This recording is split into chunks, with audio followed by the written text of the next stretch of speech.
بالاخره یه اتفاق خوب تو کالاف افتاد. دارک شپرد میتیک. این از نمای لابیش. اینم از گانش که ازوله. شادو مارکسمن. ایمش، کیل افکتش و اسپیرش که خیلی خدای قشنگه. ویدیو چرا استاپ شد؟ خب داداشم باید لایک و ساب کنی تا ادامه ویدیو رو با هم ببینیم. دمت کرد. اپراتورش که انیلیتوره و بالاخره فینیشرش که سر طرف مقابل رو قطع میکنه.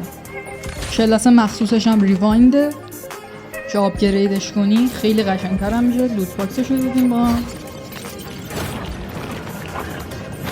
و در کل به نظر من یکی از بهترین اسکینای که کالافه.